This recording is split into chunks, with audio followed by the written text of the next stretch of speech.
अहम खबर है, हैदराबाद में शदीद गर्मी के दौरान मिट्टी के तूफान से पीपल्स पार्टी की जलसागाह की कनातें उखड़ गई हैं और कुर्सियां उलट गई हैं।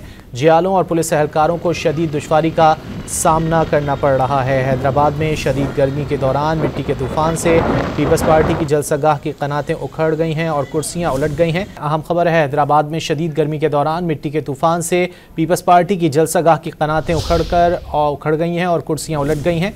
जियालों और पुलिस एहलकारों को शदीद दुश्वारी का सामना करना पड़ रहा है। हैदराबाद में शदीद गर्मी के दौरान मिट्टी के तूफान से पीपल्स पार्टी की जलसागाह की कनातें उखड़ गई हैं और कुर्सियां उलट गई हैं। जियालों और पुलिस एहलकारों को शदीद दुश्वारी का सामना करना पड़ रहा है। पाकिस्तान पीपल्स पार्टी की जानिब से आज हैदराबाद में जलसे के लिए तैयारियां की गई हैं। मज़ीद जान लेते हैं डॉन न्यूज़ के नुमाइंदे राशिद शेख से। राशिद, क्या सूरत हाल है, क्या मनाजिर हैं?